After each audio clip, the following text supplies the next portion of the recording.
मैं रानू सिंह हूँ, एक महिला, समाज का हिस्सा और पत्रकार। हॉटस्टार पर आई चिरैया सीरीज को लेकर बहुत कुछ सुन चुकी थी। कुछ इसे प्रोपेगेंडा बता रहे हैं, कोई हिंदू परिवार को दिखाने पर सवाल उठा रहे हैं, कोई डेटा और तथ्यों को गलत बता रहे हैं, तो किसी को ये मानने में ही दिक्कत हो रही थी कि मैरिटल रेप जैसा कुछ भी होता है। मैंने पूरी सीरीज देख ली, इसीलिए आज बिना किसी प्रेजुडिस के खुलकर बात करना चाहती हूँ। देखिए, पहली बात तो सीरीज की ये है कि ये भ्रमर कुमार के परिवार पर बनी है। भ्रमर कुमार एक लेखक, कवि हैं, उन्हें कई अवार्ड मिल चुके हैं और सोशल कामों में भी लगे रहते हैं। उन्हें घर में आदर्श बुजुर्ग के रूप में दिखाया गया है। उनके दो बेटे विनय और अरुण कुमार। विनय की पत्नी कमलेश कम पढ़ी लिखी है, लेकिन उसने अपने देवर अरुण को अपने बेटे की तरह पाला है। अरुण की शादी पूजा से होती है और यहीं से समस्या शुरू होती है। शादी की पहली रात से ही अरुण पूजा की मना करने के बावजूद, उसके बीमार होने के बावजूद उससे जबरदस्ती करता है। पूजा विरोध करती है, लेकिन उसकी कोई नहीं सुनता। सिर्फ ससुराल वाले ही नहीं, बल्कि उसकी अपनी माँ भी कहती हैं कि शादी के बाद ये नॉर्मल है। पूजा को जबरदस्ती ससुराल वापस भेज दिया जाता है। न्यू कपल हनीमून पर जाते हैं, वहां भी अरुण की जबरदस्ती का सिलसिला जारी रहता है। पूजा बात करने की भी कोशिश करती है, लेकिन अरुण को इमोशनल बॉन्ड बनाने, उसे समझने या सुनने में कोई दिलचस्पी नहीं है। वो सिर्फ एक चीज चाहता है और ना सुनने पर रौब झाड़कर उसे प्रॉपर्टी की तरह ट्रीट करता है। बस इसी के बाद कहानी आगे बढ़ती है। पूजा का साथ उसकी जेठानी कमलेश देती है, जबकि बाकी उसके आदर्श ससुर विलन बन जाते हैं। वो टिपिकल पुरुष रोल में हैं, जो परिवार की इज्जत को न्याय से ऊपर रख देते हैं। बेटा उन्हें बहू से ज्यादा प्यारा है। आगे आप सीरीज देख लीजिएगा। कहने का मतलब ये है कि ये सीरीज मैरिटल रेप के सामाजिक मुद्दे पर बनी है और पूरी तरह उसी टॉपिक के इर्द गिर्द घूमती है। अब कुछ लोग इसे प्रोपेगेंडा बताकर हिंदू विरोधी करार दे रही हैं, कुछ इसे ओवरऑल प्रोपेगेंडा बता रहे हैं, क्योंकि उनके अनुसार मैरिटल रेप जैसा कुछ भी नहीं होता है। देखिए, अगर आप इसे सोशल प्रॉब्लम समझने के लिए देखेंगे तो प्रोपेगेंडा नहीं लगेगा, वरना तो आजकल सब कुछ किसी ना किसी के लिए प्रोपेगेंडा ही है।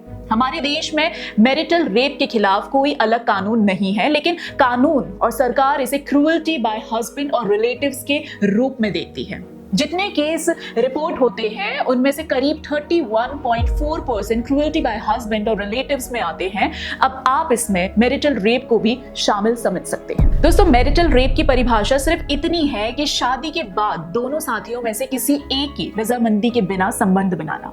समाज, कानून, आप या मैं अक्सर इसे ऐसे ही समझते आए हैं कि शादी के बाद ये सब नॉर्मल है, पर ये इतना नॉर्मल नहीं है, खासकर उन महिलाओं के लिए जो ये सब बर्दाश्त कर रही हैं या जिन्होंने सहा है।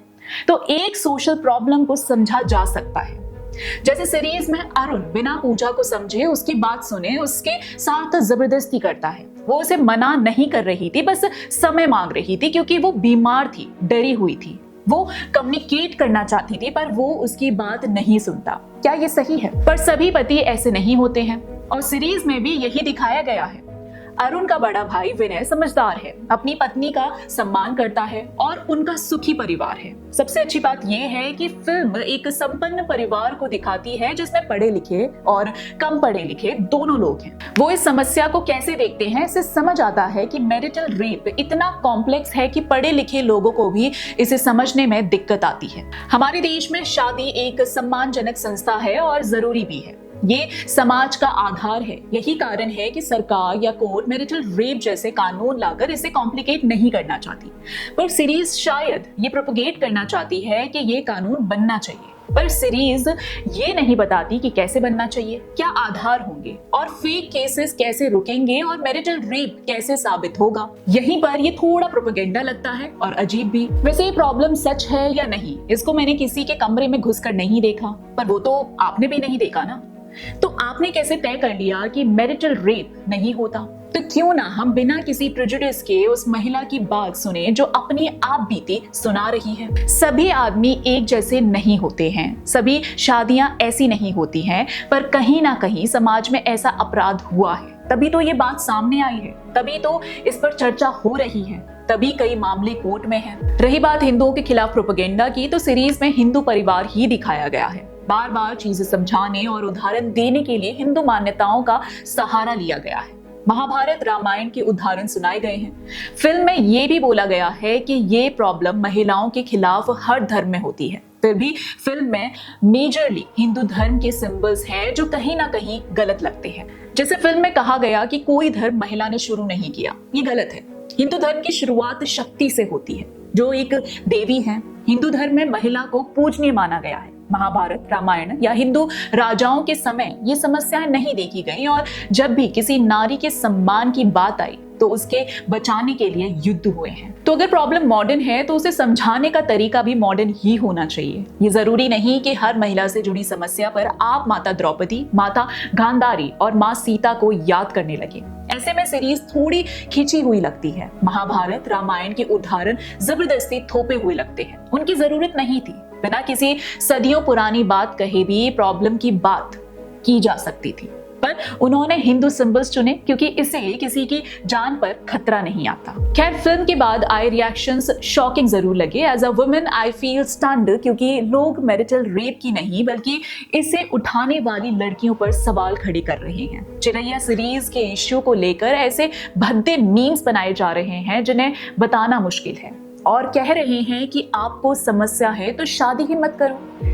क्या ये कहना इतना ही इजी होगा जब आपकी बेटी बहन हॉस्पिटल में एडमिट हो और कारण मैरिटल रेप हो? जिन लोगों को चिरैया में दिखाई गई सामाजिक समस्या समझने में परेशानी आ रही है, शायद वो लोग हैं जिनकी वजह से चिरैया जैसी समस्याएं पैदा होती है। मैरिटल रेप को क्राइम भले ही ना माना गया हो, पर क्रूएल्टी तो माना गया है। फिल्म प्रोपेगेंडा हो या नहीं, पर वो एक सामाजिक समस्या की बात करती है, उसे समझा जा सकता है। समाज में अच्छे और बुरे दोनों लोग रहते हैं। सभी शादियों में ऐसे क्रूएल्टी नहीं होती, पर जहां हो रही है वहां सुधार किए जाने चाहिए। सभी समस्याओं को प्रोपेगेंडा का तमगा लगाकर उसे भागने का काम एक गैर जिम्मेदार समाज करता है। क्या आप गैर जिम्मेदार समाज से हैं? आप कमेंट बॉक्स में बताइएगा कि इस पर आपके क्या विचार हैं। अगर वीडियो पसंद आई हो तो लाइक, शेयर और चैनल को सब्सक्राइब करना मत भूलिएगा। मिलते हैं अगली वीडियो में, तब तक के लिए धन्यवाद।